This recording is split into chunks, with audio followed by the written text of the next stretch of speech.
Bonjour à tous et bienvenue dans ce nouveau tutoriel. Dans celui-ci, nous allons découvrir comment manipuler les takes au sein des items de Reaper. Dans la précédente vidéo, nous avons vu qu'il existait plusieurs possibilités de gestion, de recouvrement des prises, soit en mode défaut, soit en mode tape, soit en mode layers. Je vais ici vous présenter donc la gestion des takes qui n'existe que dans le mode par défaut, à savoir le split existing items and create new takes. Lorsque j'enregistre donc une piste plusieurs fois au même endroit de ma timeline, je me retrouve donc avec une superposition de takes ou de prises qui se sont superposées au sein d'un seul et même item. Vous voyez ici que si je sélectionne cet item, eh bien, je peux je constate qu'il y a plusieurs niveaux d'information audio. En réalité, il n'y en a qu'une seule qui est entendue.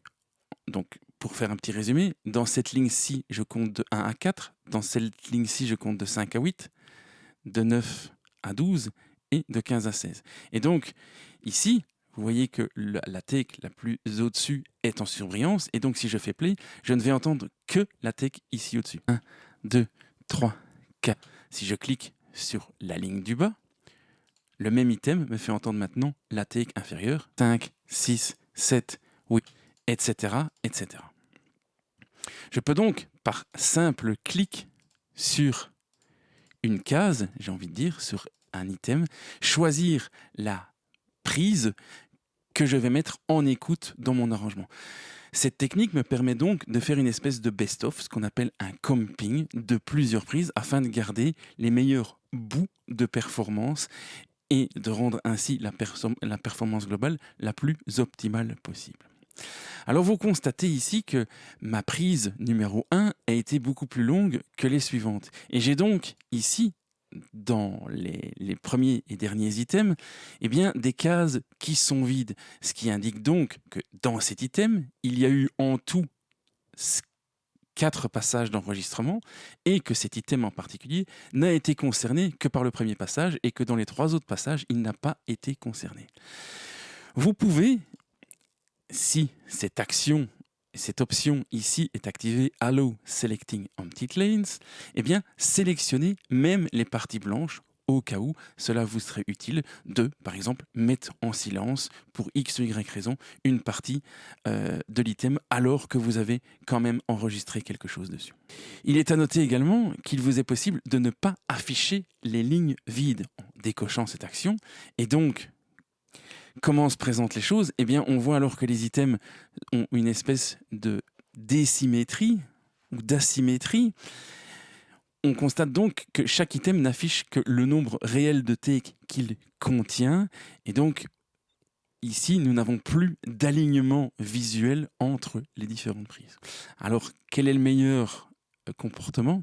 Eh bien, chacun d'entre vous y verra midi à sa porte. Il n'y a pas de bonne ou de mauvaise façon de faire. Certains préfèrent avoir un alignement logique entre les différents passages. D'autres préfèrent ne voir que ce qu'il y a réellement dans l'item. Chacun verra la façon qui lui est propre de travailler. Il y a une autre option également dans ce menu option Take Lane Behavior, c'est de permettre la sélection de tous les items quand on clique une ligne de take. Alors qu'est-ce que ça veut dire? Ici, je vais laisser l'option bien décochée et vous constatez que si je mets tous les items en sélection, eh bien, quand je choisis une take, finalement, seul l'item sur lequel je clique est affecté par le changement de take. Et ce, même si j'ai plusieurs items en sélection. Par contre, si vous activez cette option, eh bien le fait d'avoir une multitude d'options d'items en sélection, ici je sélectionne tous les items, eh bien le fait de passer à une autre take va faire en sorte de choisir la take 2, et même si elle est vide, sur l'ensemble des items sélectionnés.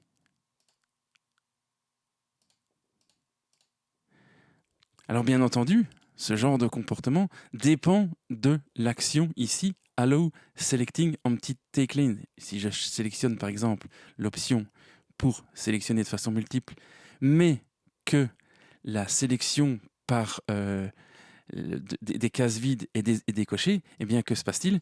vous constatez qu'il y a un alignement jusqu'à ce que cela soit possible ici. Malgré que je sélectionne la prise 3, eh bien, tous mes items sont sélectionnés. Donc, tous les items ayant un contenu audio et une take en ligne 3 sont sélectionnés. Par contre, les items n'ayant pas de contenu en ligne 3, eh bien, restent à leur position. Comme nous l'avons vu dans une précédente vidéo, le fait de cliquer sur une take pour la sélectionner n'est pas la seule façon de choisir les takes.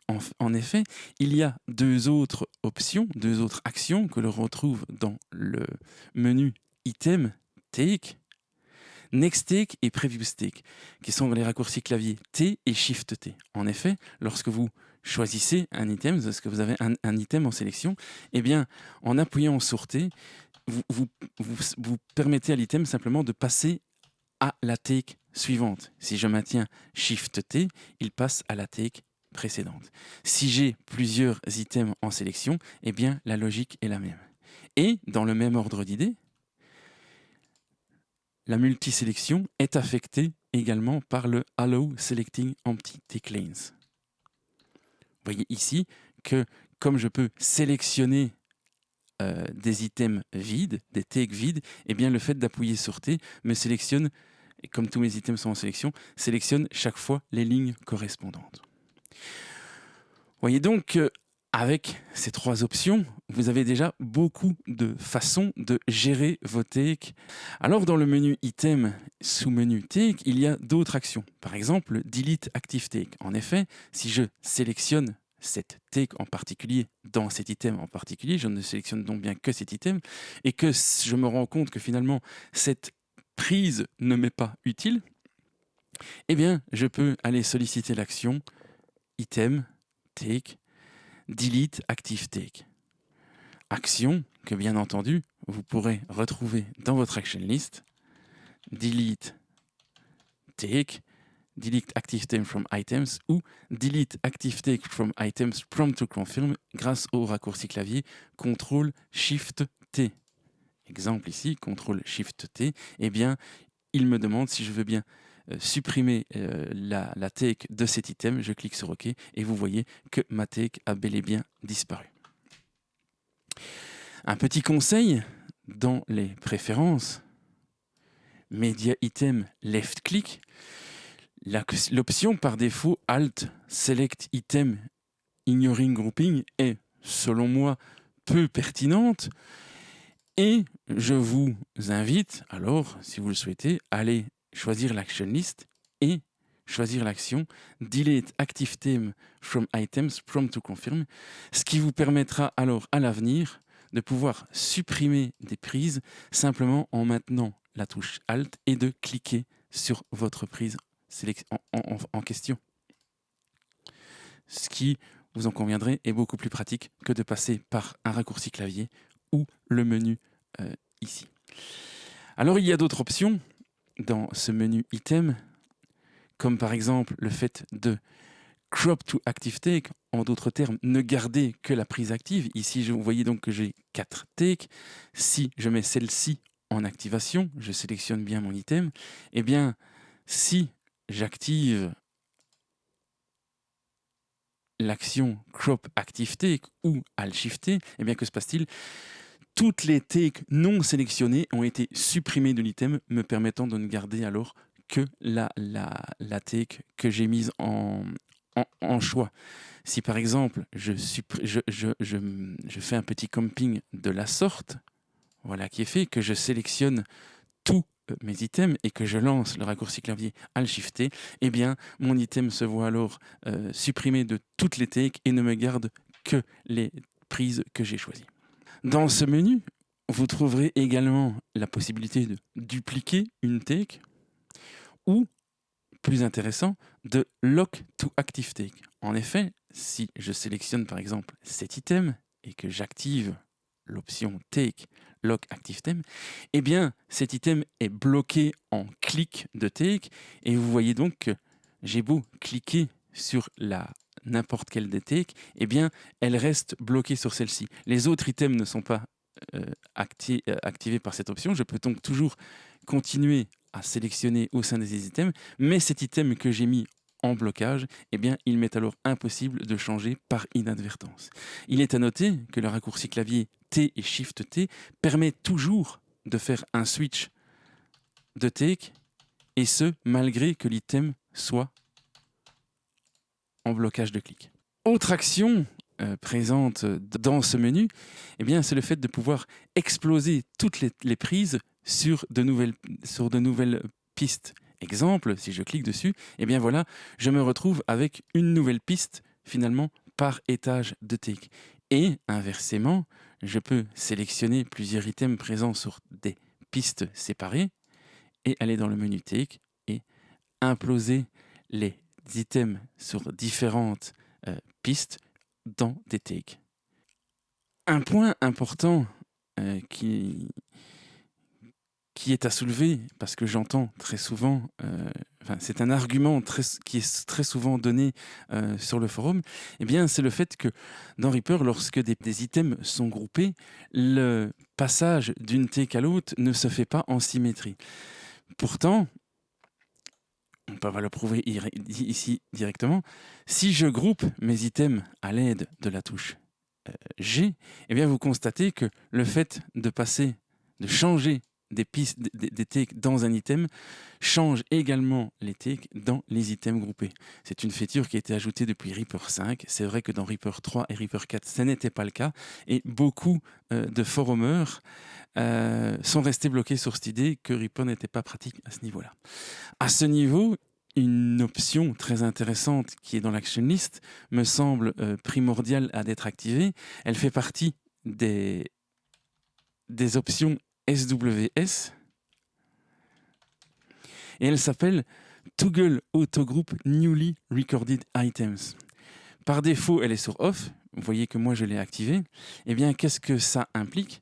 Ça implique que lorsque vous enregistrez un signal sur deux pistes simultanément, comme par exemple la grosse caisse et la caisse claire d'une batterie, ou la DI et l'ampli d'une basse, ou le micro 1 et le micro 2 d'un ampli, eh bien, que se passe-t-il lorsqu'on enregistre deux pistes simultanément avec cette option